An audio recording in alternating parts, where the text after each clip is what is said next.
अस्सलामुअलैकुम दोस्तों, उम्मीद है आप लोग खैरियत से होंगे। आपने बड़ी दफा कुछ ऐसे बुजुर्ग खवातीन और मर्दों को भी देखा होगा, लेकिन खवातीन को आमतौर पर ज्यादा देखा होगा कि जिनके हाथों की जो उंगलियां होती हैं वो किसी हद तक टेढ़ी हुई होती हैं। और खास तौर पे एक तो ये अंगूठे वाली साइड है, लेकिन एक ये दूसरी छोटी उंगली वाली साइड की तरफ वो हाथ की उंगलियां आमतौर पर ऐसे मुड़ी हुई होती हैं। और इसी तरह बाज़-औक़ात पांव की उंगलियों के साथ हुआ होता है। तो ज़हन में सवाल पैदा ये होता है कि इनको ये मसला क्या था, और उससे बड़ा जो सवाल पैदा होना चाहिए वो ये है कि क्या किसी स्टेज पे जिंदगी में जब इनको ये इस तरह का कोई भी प्रॉब्लम शुरू हुआ था तो क्या कोई ऐसी दवाई दी जा सकती थी कि आज जो इनकी उंगलियों का ये टेढ़ापन है या ये मसाइल हैं इनको जन्म ही ना लेने दिया जाता। ये जो बीमारी होती है इसको हम कहते हैं रूमेटाइड आर्थराइटिस। आर्थराइटिस का क्या मतलब होता है? आर्थर हम कहते हैं जोड़ को या जॉइंट को, और आइटिस होता है इन्फ्लेमेशन या सोजिश। और रूमेटाइड हमेशा ये जो रूमेटोलॉजिकल डिजीजेज आप सुनते रहते हैं, तो पट्ठों और हड्डियों के जो मसाइल होते हैं उनको हम रूमेटोलॉजिकल इश्यूज कहते हैं। तो रूमेटाइड आर्थराइटिस बुनियादी तौर पर एक ऐसी बीमारी है कि जिसमें जो जोड़ होते हैं और खास तौर पे पांव के और उंगलियों के जो छोटे जोड़ होते हैं उनमें सोजिश होती है। ये जो सोजिश है ये बड़ी नुमायां होती है इन उंगलियों में।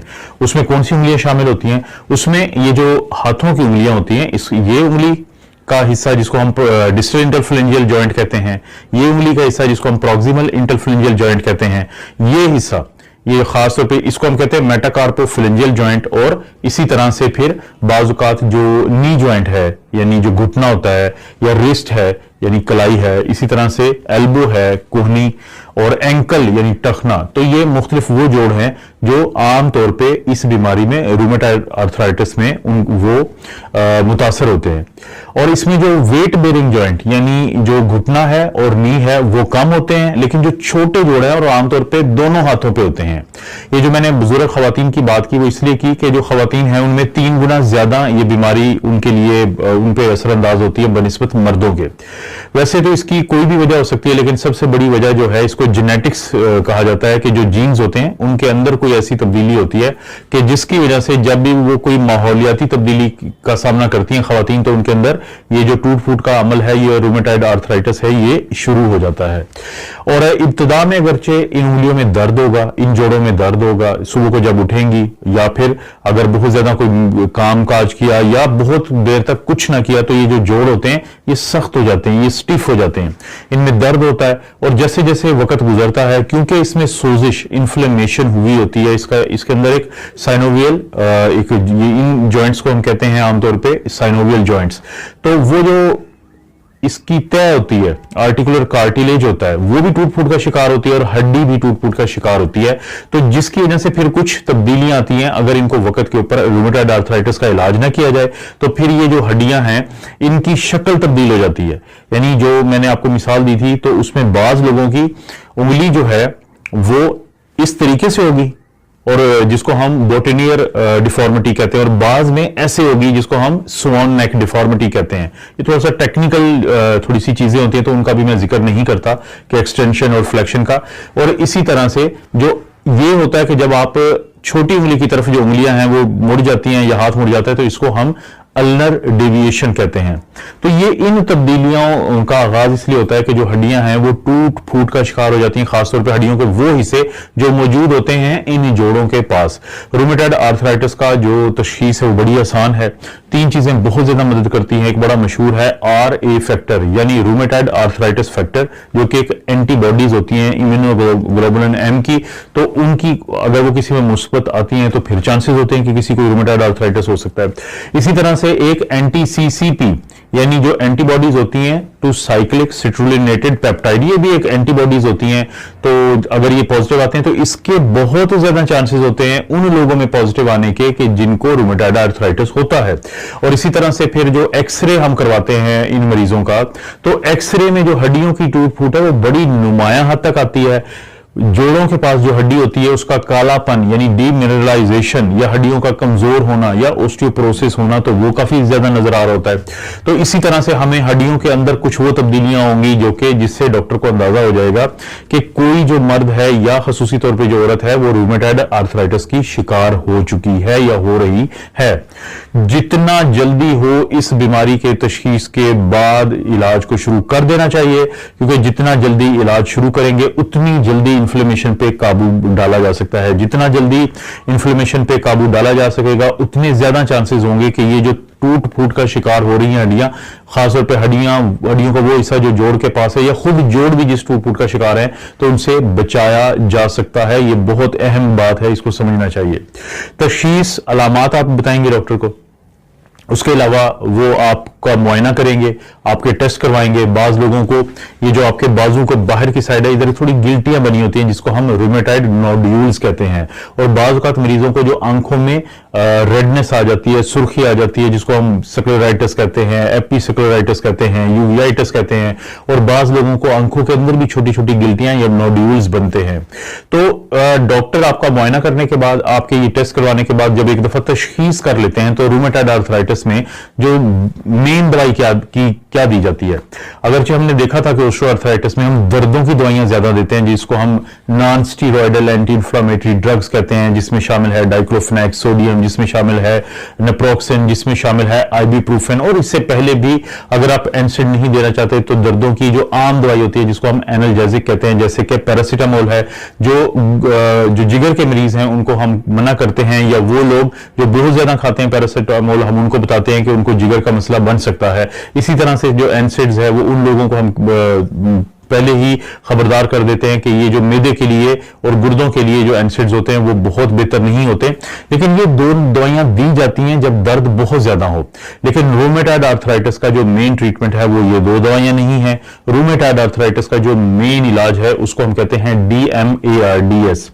लेकिन अगर आप दर्द की शिद्दत ज्यादा है, उसको कंट्रोल करना चाहते हैं, तो आप एनसेड्स दे सकते हैं, एनाल्जेसिक्स दे सकते हैं, या लो डोज में डॉक्टर आपको स्टीरॉयड जो होता है प्रेडनिसोन उसको शुरू करवा सकते हैं। या बहुत कम चांसेस ऐसे भी होते हैं कि जब दवाइयों से फर्क ना पड़ रहा हो तो जोड़ के अंदर भी अगर एक बड़ा कोई जोड़ इन्वॉल्व है जैसे नी जॉइंट, तो फिर इंजेक्शंस होते हैं स्टीरॉयड के, वो दिए जा सकते हैं। लेकिन ये आपके डॉक्टर का फैसला होगा। लेकिन जो असल दवाइयां हैं रूमेटॉइड आर्थराइटिस के मरीजों के लिए वो होती हैं DMARDS। DMARDS क्या होती हैं? Disease modifying anti rheumatic drugs, यानी बीमारी की नोयत को तब्दील करने वाली वो दवाइयां जो कि जोड़ों की इस बीमारी के खिलाफ काम करती हैं। ये दो किस्म की होती हैं।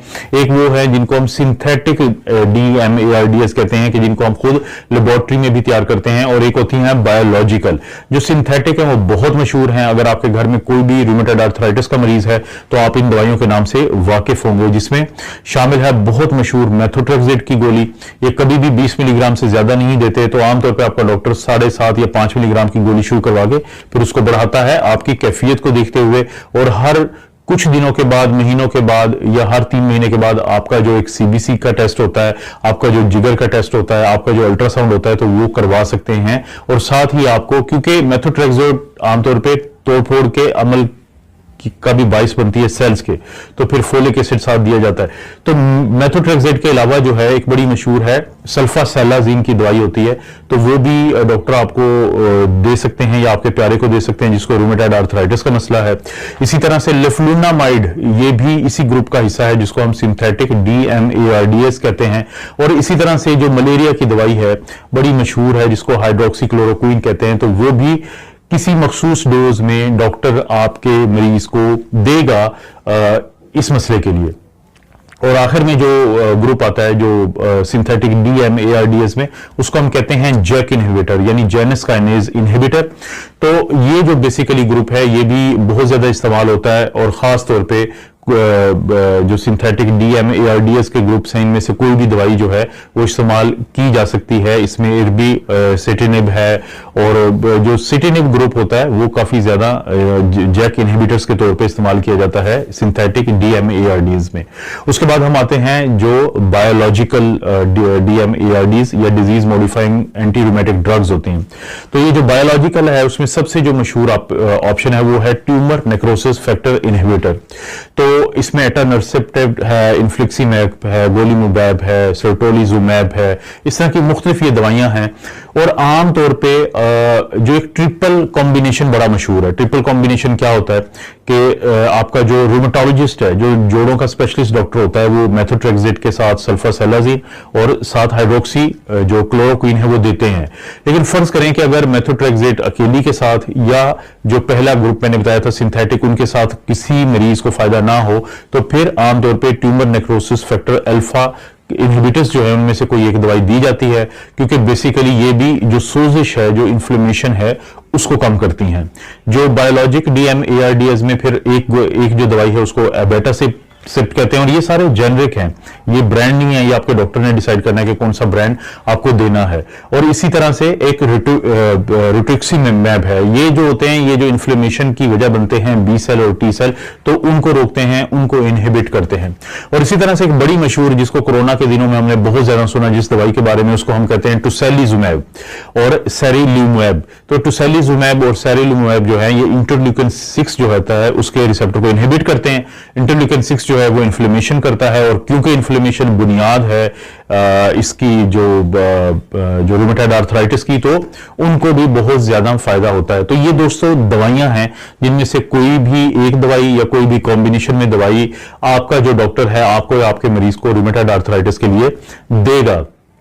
लेकिन जो बायोलॉजिक DMARDs हैं उनको आपस में कॉम्बिनेशन में नहीं दिया जाता, क्योंकि उससे नुकसान होने का डर होता है। लेकिन आप अपने डॉक्टर से जरूर बात करें कि जब इस तरह की मखसूस दवाइयां शुरू होती हैं तो कौन से वो टेस्ट हैं जो करवाना जरूरी है, कौन सी वो अल्ट्रासाउंड है वो करवाना जरूरी है। मिसाल के तौर पर अगर कोई सेप्ट्रॉन ले रहा है तो वो मेथोट्रेक्सेट के साथ नहीं ले सकता, क्योंकि उससे नुकसान होने का डर होता है। तो ये बातों को अपने डॉक्टर के इल्म में लाना जरूरी है।